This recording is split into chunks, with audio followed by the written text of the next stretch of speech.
Welcome to the Parts and Labor Podcast, the podcast that explores the strategies, systems, and stories that drive salon success. I'm Alicia, founder and CEO of Salon Scale. And I'm Whitney, head of sales here at Salon Scale. And welcome to the Parts and Labor Podcast.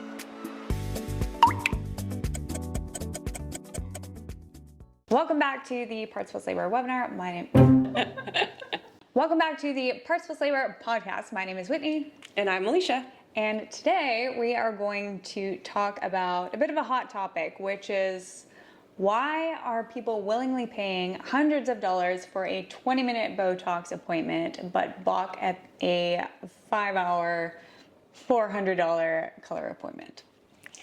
It is definitely a hot topic. I think it's interesting to understand, a consumer and really get behind why they value certain things or what would make them invest in those kinds of things. And so there is this little stigma in the salon space, which is, this fear or this understanding of, is a customer going to think that I'm charging too much, or am I, out of range of what they think the value is? Mm-hmm.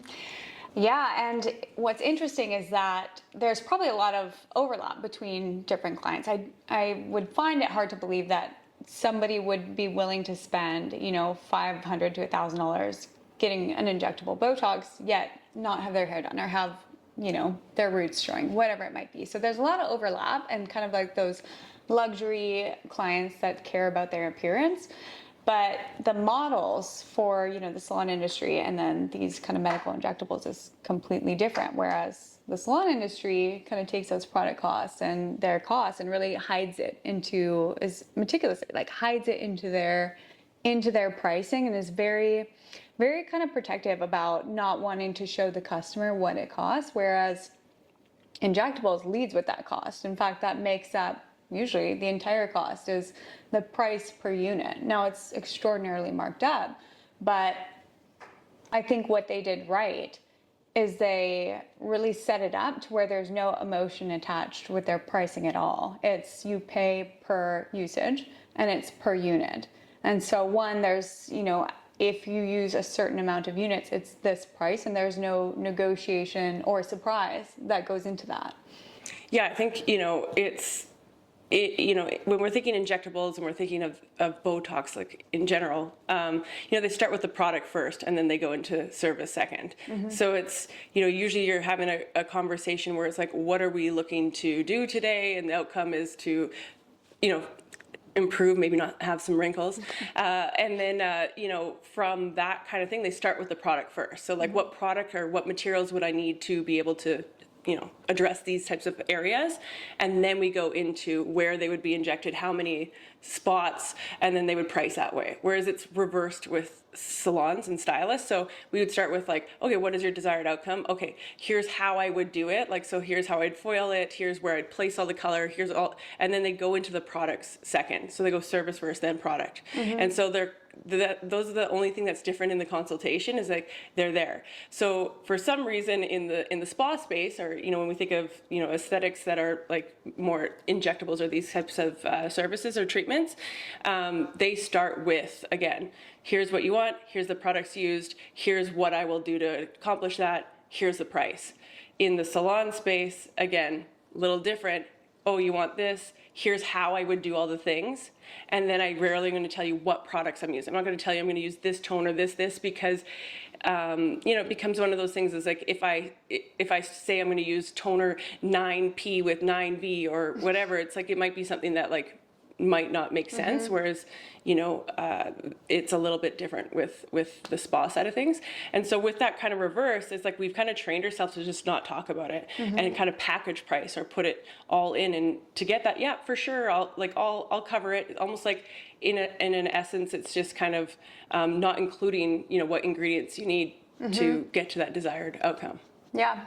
And I think that there's a big perception too, like with Botox versus color, that like, a lot of it, obviously, you need a medical injector. Not anyone can just inject Botox, but similar to the way you would want a licensed stylist. You want somebody who is trained, because it is a lot of training. And we were talking about this right before we started filming, like you have to know a lot. You need to know color theory. You need to know where to put the foils to reach a desired outcome and make your client happy. That's a lot of pressure.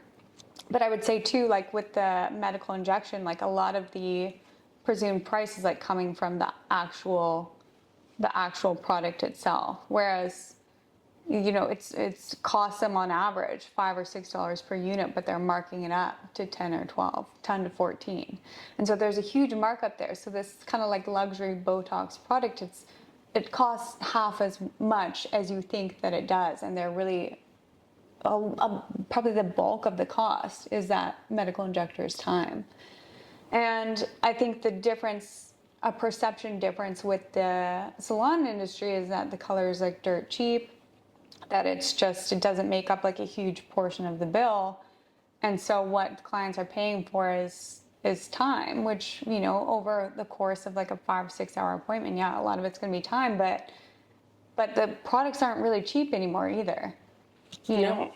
No, and like that's where you can use those products like as an advantage, right? So if you bring that into your consultation and you know that if I used this type of formulation that has a bonder or a pH plus in it or something that is going to enhance the hair, and that tube or that unit is $10 versus $8 for the basic, you know, products that you had before, you can also use this where when you're talking through that consultation, it's like, okay, we're gonna, you know, maybe let's say we're doing an all over brunette, right?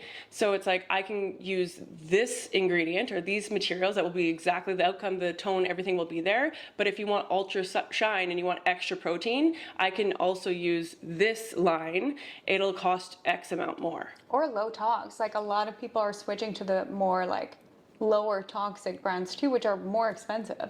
And so that's another thing you can offer too. Well, you know, we can use this line on you, but it comes with this kind of price.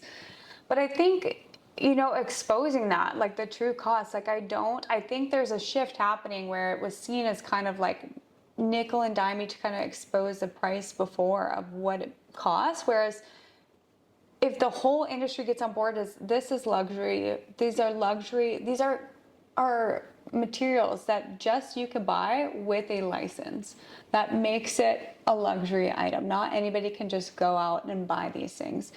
And so where I think the medical industry did really well is they all got on board with that. You know, you're not going to find an injector that charges, you know, $1 over wholesale for each one. It's all seen as luxury. You all expect to pay a premium price for it, but they all got on board with that kind of mindset. And I don't think that there's any reason why the salon industry can't get on board with that mindset too. Like, we're professionals that can only provide and buy this color, and, you know, it can be specified exactly to what you need today using our skill.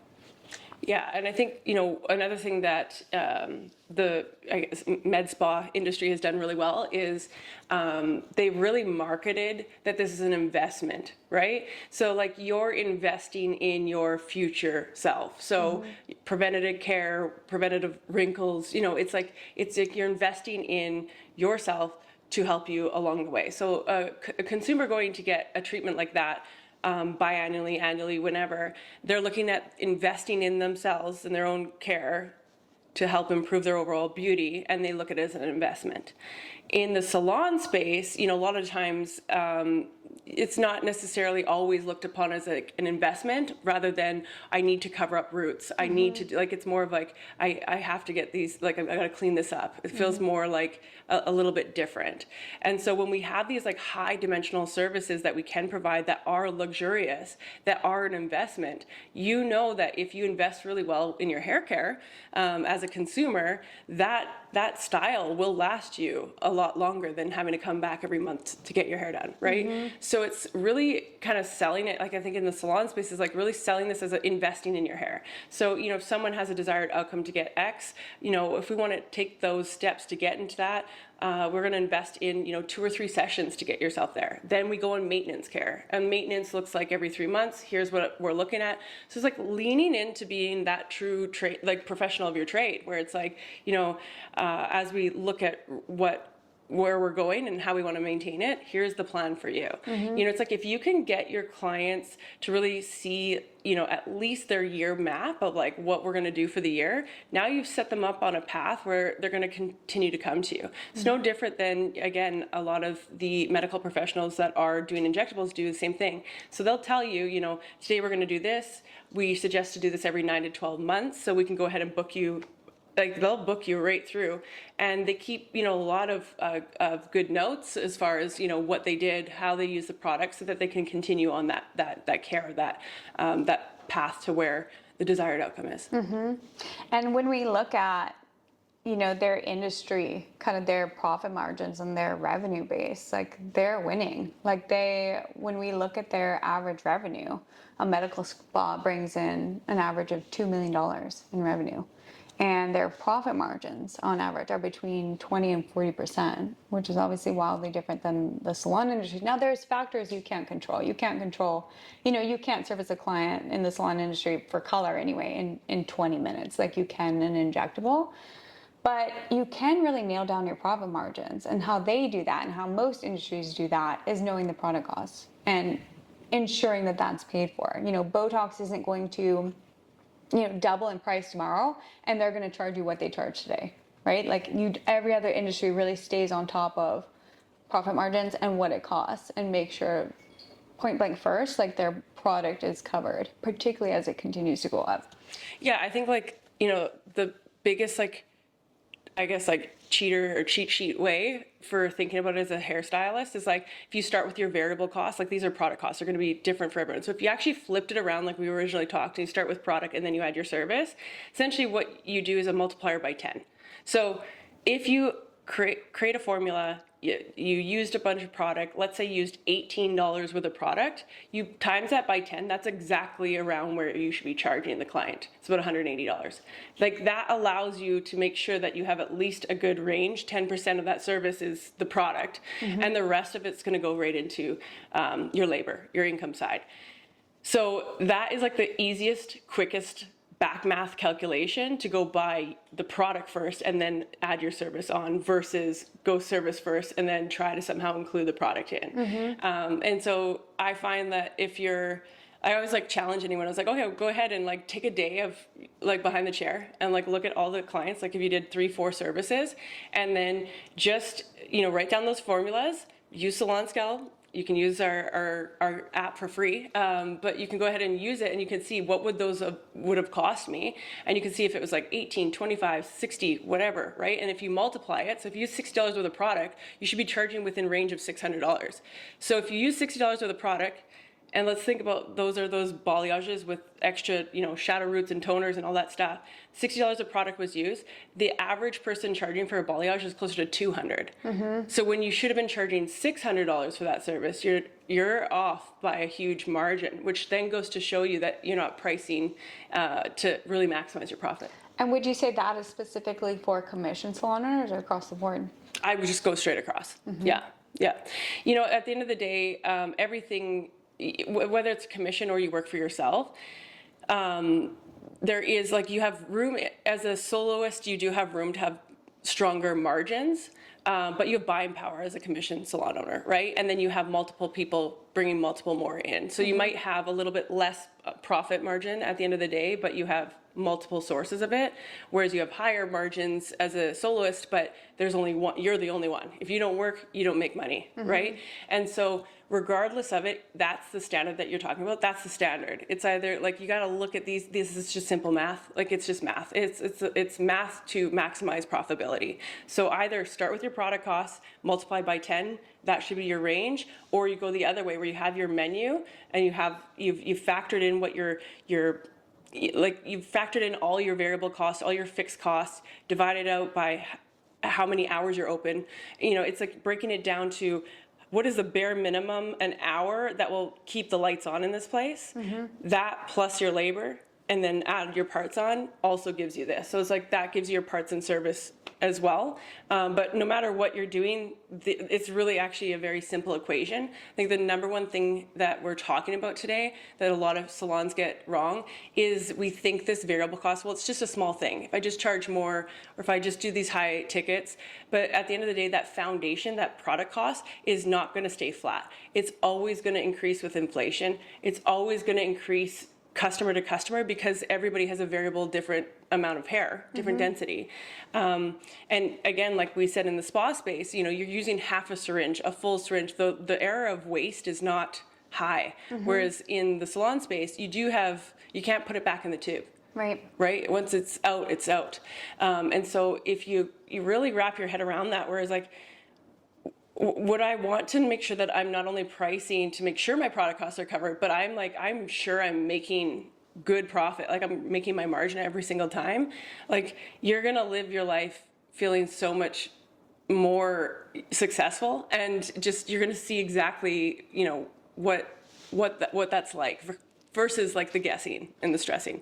Let's say you do have a salon that's charging, like you said, on average $200 for a balayage, and they're using $60 worth of product. Well, you can't do that kind of big jump, triple in price overnight. What steps would you take to kind of get them to being able to increase their prices?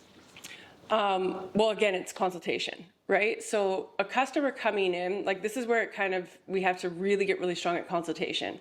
If a customer coming in wants this desired look, and it's going to take at least 4 bowls of color, and your average bowl of color is $20, let's say, like you're going to have $80 worth of product to use on to that desired, plus the hours needed, right?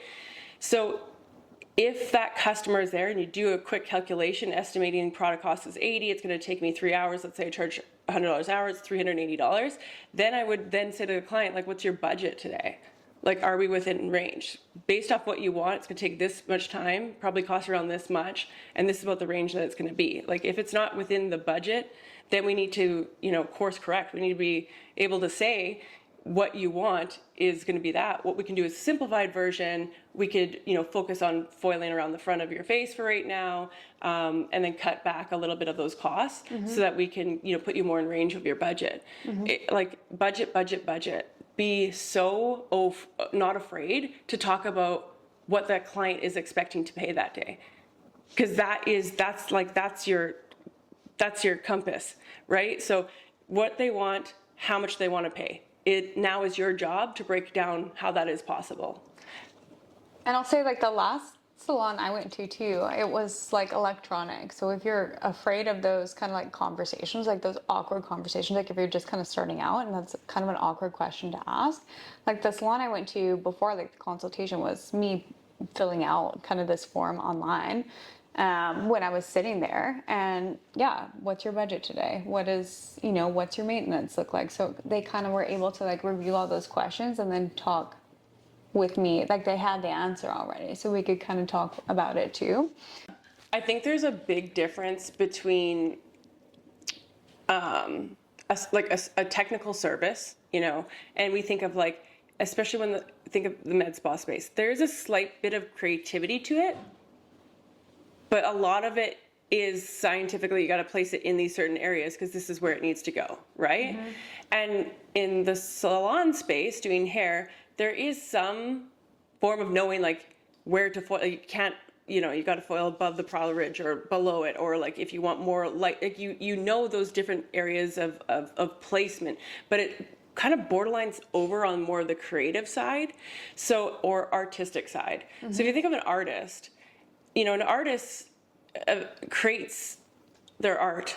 They usually put it in a gallery, and then they don't really factor in a lot of like all those products, all that stuff. They establish their worth kind of like later. Like it's not like they break it down, and that's kind of where we've kind of pushed the salon space, is like really more on the artistic side of like that really hits like into that core, into that like my worthiness, right? So like that's where the insecurity comes from, and talking it through. Like if an artist, as they're painting, it's like several hours later they're finally finishing up, and then they're like, someone was like, how much is this worth? Like it could be priceless, you know. It's like it depends on really that artist and like what's kind of going on. So like to ask someone directly, I'm sure that artist would say, oh, I don't know, like what would you pay, right? It's like it's so personal. And you know, that's where I think it gets really like tough when it comes to really taking the emotion away and then thinking of it as more like facts or what it was.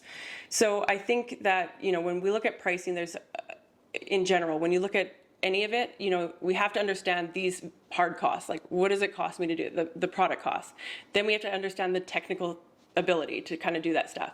Then that last little bubble of artistic flair, that's what kind of gives you your range. So everything else should be the standardized price, and then the range of it going from 100 to 200 or 100 to 500, that is the artistic flair that gets added on top. Like that's your worthiness on top. But if you're not even covering those first two, then you're not at that level of being able to get there yet, right? Maybe you're still kind of exploring it.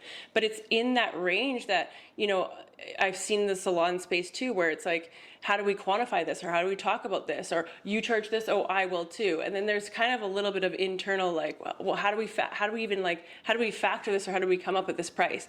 And it's because there's that slight little element of artistic you know, and creativity that comes into the work that we do. That's where it becomes a little bit murky when it comes to setting these prices.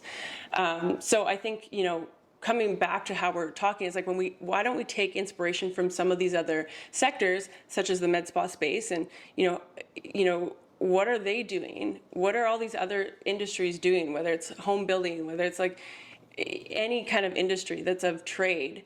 And if they're doing parts and service, or they're kind of separating, they understand their hard costs, they understand those kinds of things, and you know, they have that as a base price, and then, you know, kind of figure out how do I find that foundation within the salon space, and then from there is when you go into that kind of, well, what level is my art worth, or what level is this? Are we a full luxury, like we're a high-end home building company? Well, you're going to be charging a lot more because it's a high-end with experience builder, right? And so like, I think just kind of factoring those things or breaking them down is important, and the more you understand that, the more you can communicate it to your customers. And really understanding those is critical when it comes to it. Having really strong confidence in your consultations is evident that is a key factor in creating a lot more consistency behind the chair. But most importantly, it's really understanding that at the end of the day, you aren't the one that's paying, like the consumer is. So get really, really good at understanding who your customer is, so that you can really, you know, service it to the best you possibly can. I think I have nothing to add to that. I think that was a perfect summary. I think that makes complete sense. I love the first two. Make sure those are covered. Make sure like the bills are paid, the product's covered, and then add kind of your flair on top. So I think that's a good place to wrap up for today. And you're going to have to end this because Casey says I do a terrible job. Well, so you know what? Thanks, Casey. Well, thanks so much for joining us today, and looking forward to having you on the next one. And you do a terrible job too. Sorry, Casey. All right. Yeah. See ya. Bye.